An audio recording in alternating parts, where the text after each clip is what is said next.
a ver bastante, ahorita que están haciendo plaqueados. Ya, vean el color del medio de cultivo. Ya, cuando hablamos de fisiología, hablamos de las funciones. Para que un microorganismo pueda funcionar, ya necesita de ciertos requerimientos. ¿Ok? Para que un microorganismo pueda cumplir con sus funciones vitales, necesita de requerimientos. ¿Correcto? Estos requerimientos pueden ir desde macromoléculas. Por ejemplo, pueden ser aquellos que tengan carbono, ¿correcto?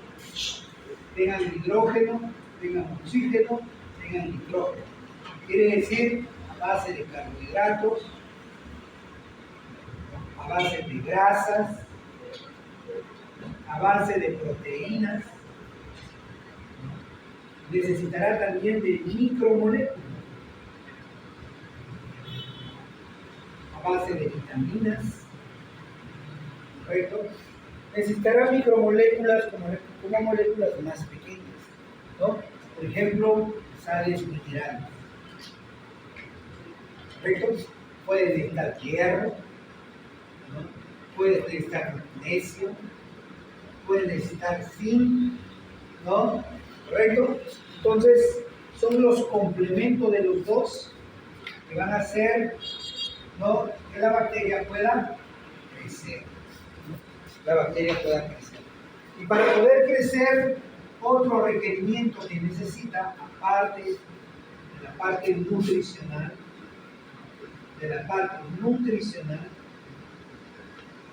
es, ¿qué cosa?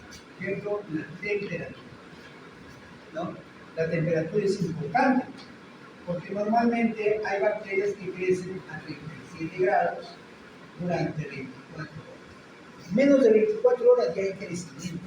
Hay bacterias que son de crecimiento rápido. Una de ellas, por ejemplo, la Escherichia, ¿no? Sin embargo, hay bacterias que su crecimiento es lento. Demoran casi 6, 7 días, demoran en crecer. Esas bacterias que son de crecimiento lento son las micobacterias. Tenemos el Mycobacterium tuberculosis. Mycobacterium tuberculosis, la famosa TBC. Tenemos Mycobacterium leprae, ¿no? Causa la enfermedad de la lepra o el cáncer, ¿no? Entonces tenemos bacterias de crecimiento rápido, bacterias de crecimiento lento, que demoran casi una semana en crecer. ¿Ya? Entonces va a depender de temperatura, va a depender de los nutrientes que haya, ¿correcto? ¿Qué más va a depender?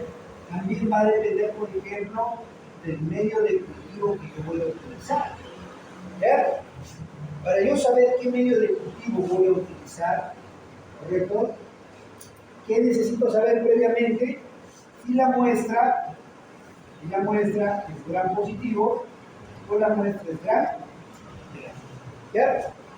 Entonces, aquí van a aparecer medios de cultivo selectivos, medios de cultivo diferenciales,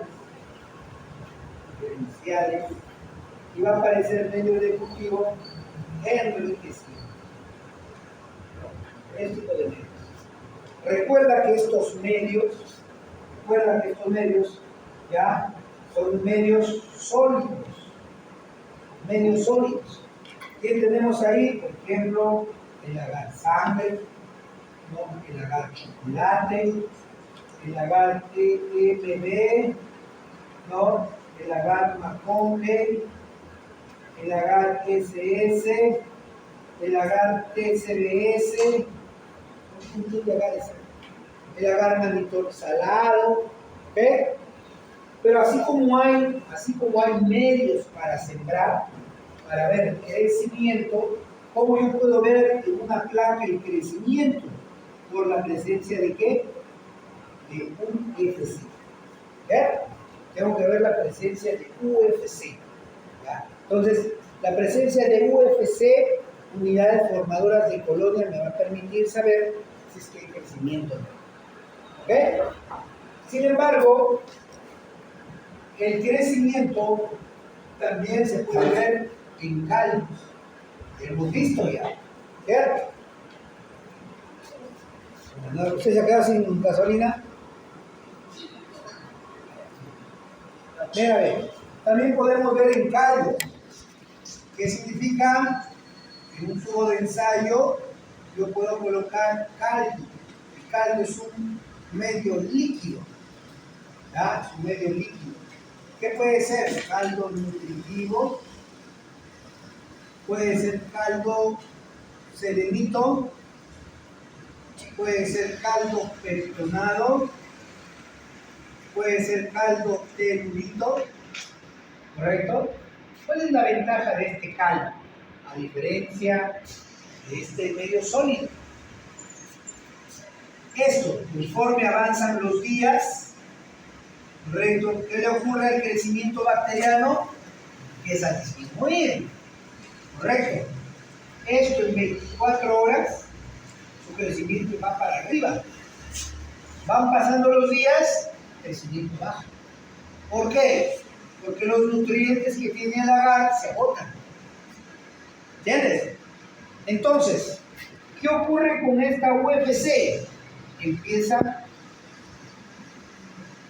a envejecerse. ¿Entiendes? Empieza a envejecerse. Y al envejecerse, nosotros necesitamos una inyección de células jóvenes. ¿Cómo hacemos eso? El caldo. El caldo que tiene nutrientes. ¿Entiendes? Dependiendo del caldo, vas a trabajar con gran positivas o gran negativas. Entonces, ¿qué haces?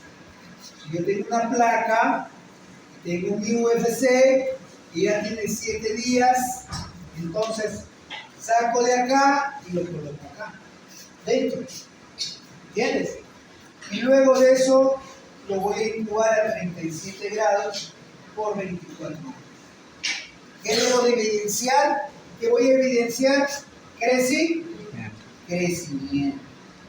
Muy diferente en la placa. En el tubo el crecimiento se ve por medio de una película en la parte superior.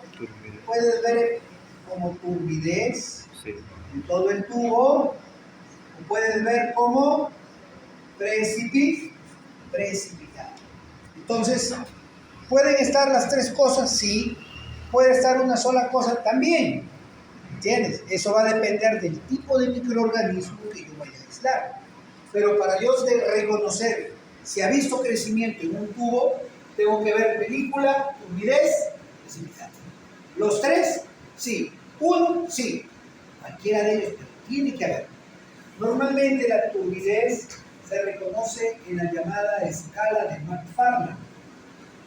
La escala de McFarland mide la turbidez 1,5 por 10 a la menos 8 unidades formadoras de masa. ¿Ok? Cuando es mayor o cuando es menor, es donde viene el problema. ¿Entiendes? Por ejemplo, si esto me indica la cantidad de turbidez, si yo tengo menos crecimiento bacteriano, un factor importante que va a tener, que no he mencionado aquí, que puede ser el problema, es la falta de oxígeno. Entonces yo tengo que inyectar oxígeno. De repente esta es una bacteria aeróbica, yo le estoy dando condiciones anaeróbicas. Entonces estoy limitando el crecimiento bacteriano. ¿Entiendes? A la falta de oxígeno, ¿qué hace la bacteria? Se detiene, no avanza, más bien disminuye la población microbiana. ¿Ok? En cambio, si es mayor, hay mucha cantidad de oxígeno. También eso lo limita. Al haber mucha cantidad de aire, la población microbiana también se reduce. ¿Entiendes? Eso quiere decir que tiene que estar dentro de este marco. ¿Entendido? A raíz de esto es donde aparecen las bacterias aeróbicas, las bacterias anaeróbicas, las bacterias facultativas,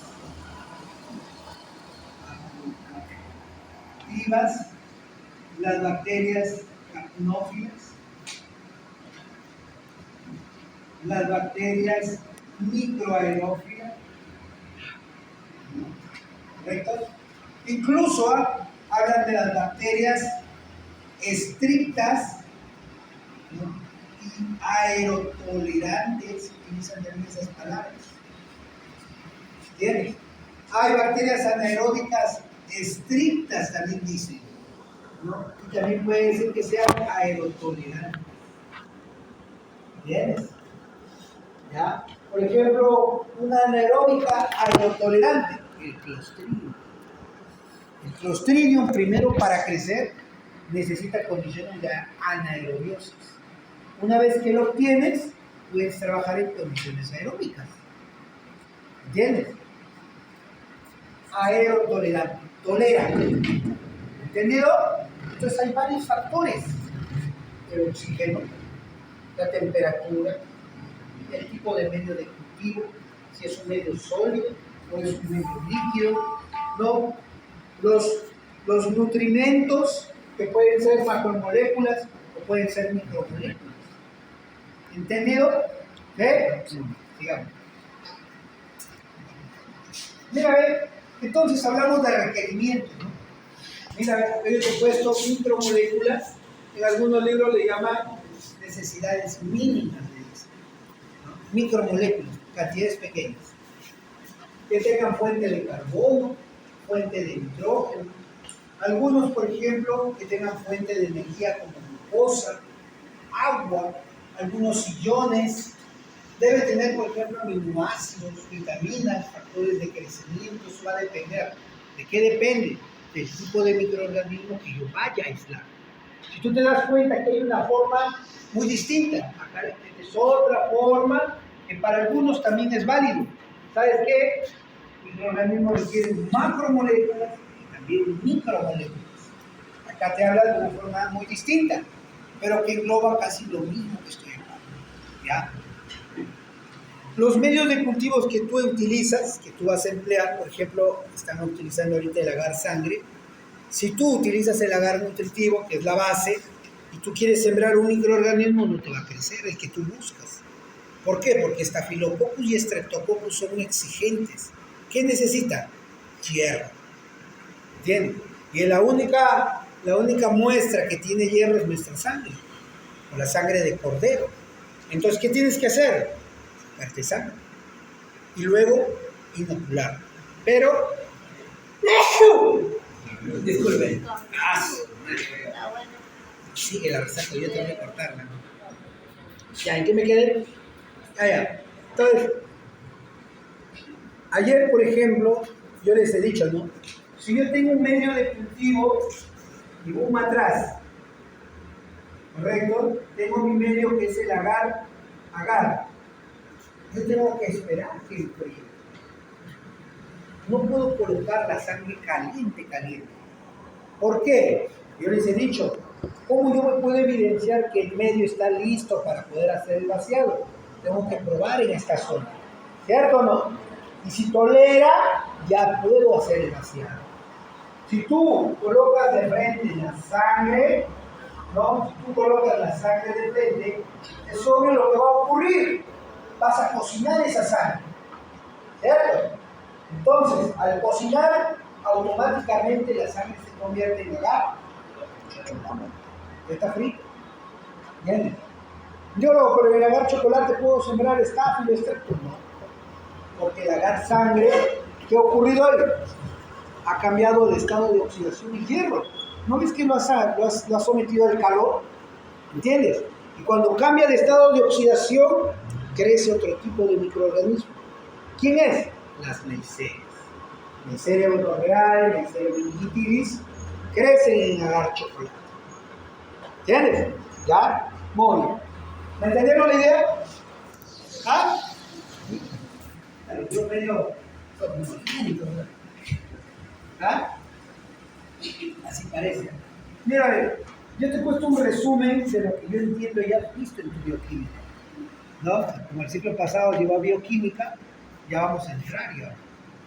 La parte metabólica es casi muy parecido a lo que realiza una célula eucariota, con algunas cositas en particular, pero de ahí casi tiene todo lo mismo. Mira, ve.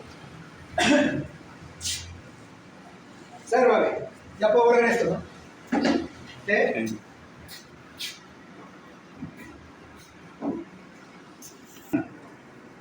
¿Cierto? Sin materia prima no pueden proliferar.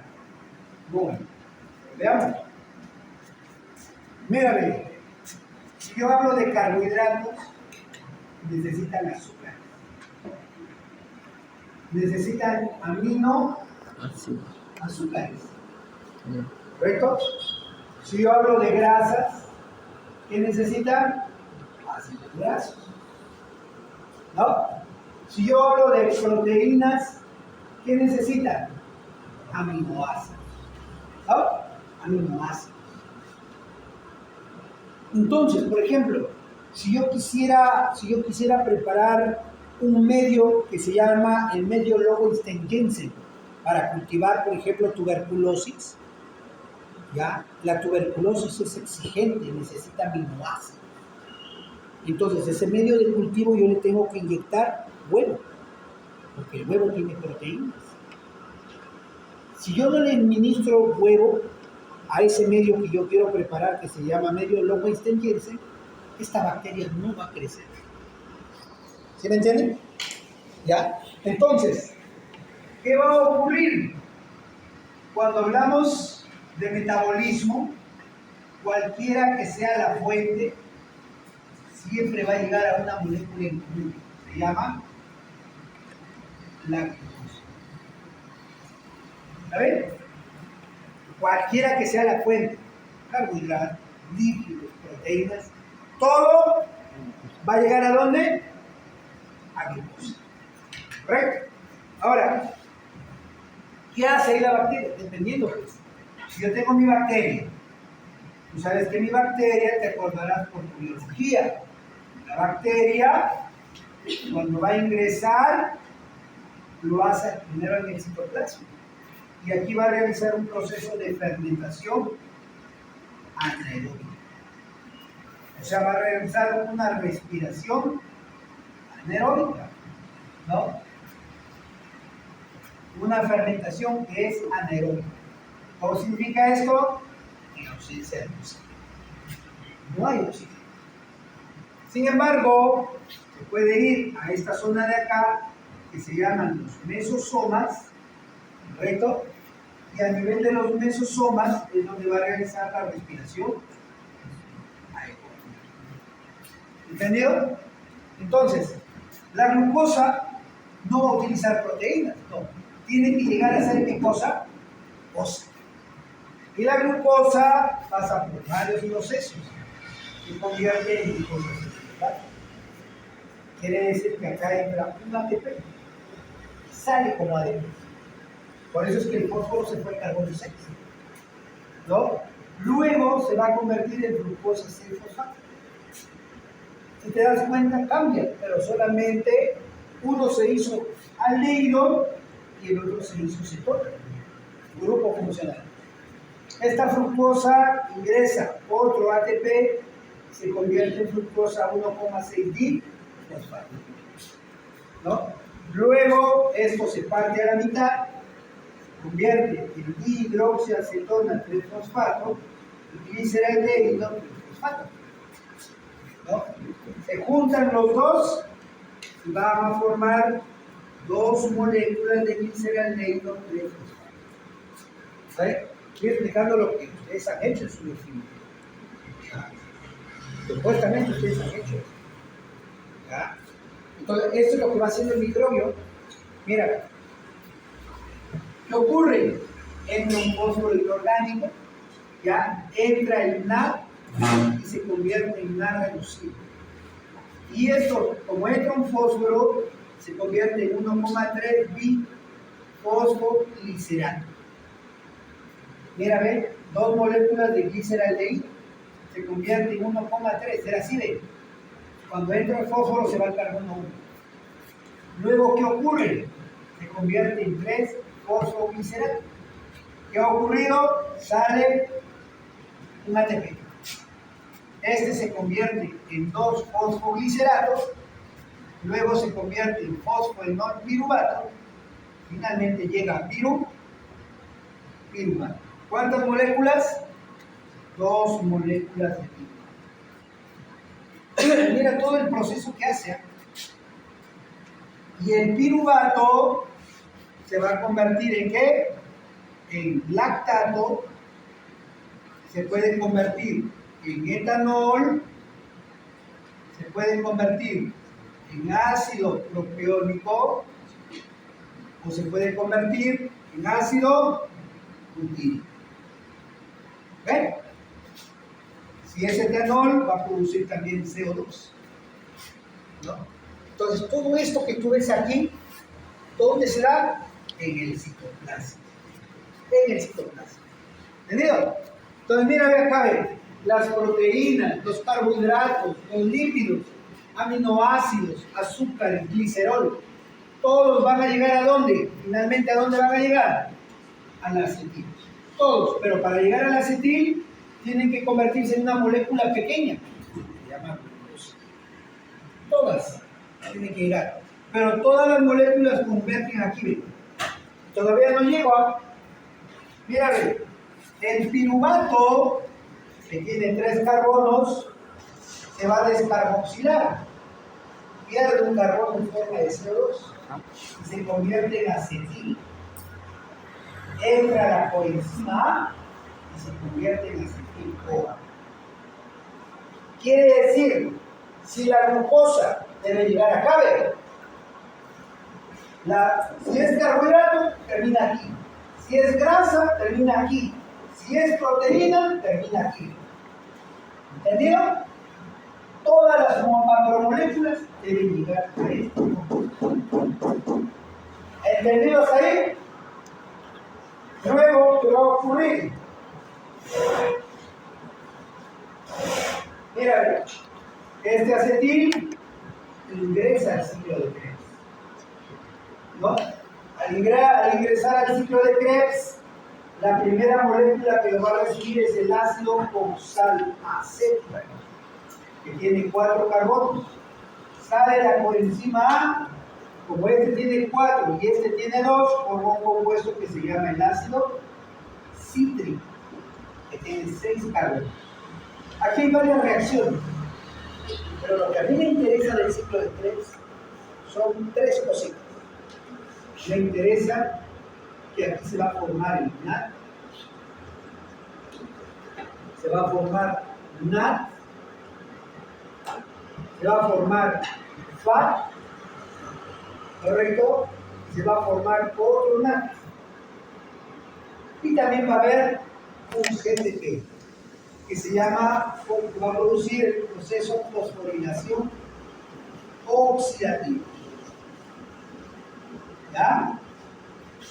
¿Por qué me interesa que sepas esto? Porque son estos los que yo voy a utilizar para el siguiente paso, que es la cadena de transporte de electrones, donde van a participar 4 complejos. Complejo 1, 2, 3, 4. 4. ¿Ven? Entonces, mira, ve. Al complejo 1, ¿quién va a llegar? Llega el NAD, que va a dejar sus protones y sus electrones. ¿A dónde lo lleva? A la ubiquinona. Primero llega la ubiquinona, y después de que llega la ubiquinona, llega el complejo 3. O sea, la ubiquinona va a ser como un intermedio antes de que llegue al complejo 3. Después del complejo 3 pasa al complejo 4 y él no va a